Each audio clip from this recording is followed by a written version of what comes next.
Hello, my name is Sam, also known as the Smite King, and welcome to episode 3 of 5 of the breakdown of Smite and the basics of Conquest.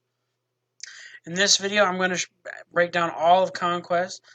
As you can see, this is the Conquest map. This is actually an older version, but it's the best picture I could find.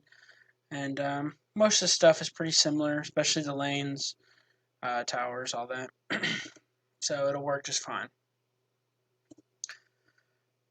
First thing is buying items. Every game you start with 1,500 gold, and this is typically used to buy Blessing, which is an item that gets better as the game goes on, and the tier 1 of an item that you will later upgrade when you get more gold. Most of the time, the first item you are supposed to get completed, however, is boots. Boots give you movement speed and are the most cost-efficient item in the game. There are multiple types of boots. There are some that make you more tanky, some that give you attack speed, some that just give you more power. So it really depends on what type of character you're playing. And on the left here we have a typical start for an ADC or a hunter. So we have Hunter's Blessing, which after you kill a certain amount of minions, upgrades and gives you attack speed.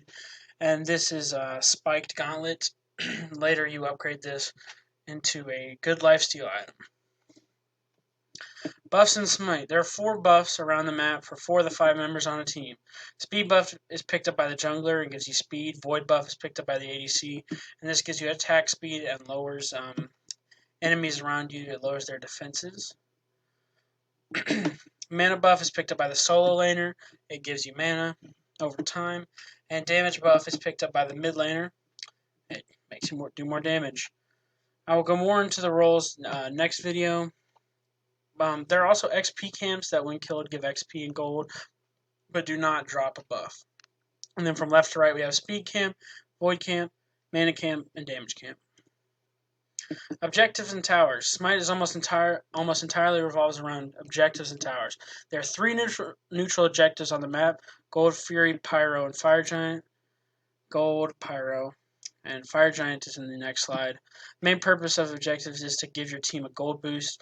This is important because more gold means more items, making it easier to win team fights and eventually the game. The purpose of destroying towers is to expose phoenixes, and when you destroy a phoenix, you can damage the Titan, which is how you win the game. Phoenixes and towers also can only be damaged by auto attacks. Abilities have no effect on them. Phoenixes also respawn after a few minutes. Towers, once destroyed, are gone for the rest of the game. Obviously we have Gold Fury, Pyro, Tower, and then a Phoenix, Fire Giant, and the Titan. Fire Giant is unlike the other 2 objectives, the Pyro and the Gold Fury, because it also gives you a buff that gives you health regeneration and bonus damage to structures. With the bonus of this buff, that gets better at 30 plus minutes, making it an enhanced Fire Giant and an enhanced buff, it makes sieging Phoenixes and destroying the Titan much easier. And the Titan has less health, the less towers and Phoenixes there are on the map. So if there's 0 towers on the map, it'll have less health. And Titans can also be damaged by abilities, unlike Phoenixes and towers. And then we have the Fire Giant on the left and the Titan on the right. And that is it. Thank you for watching.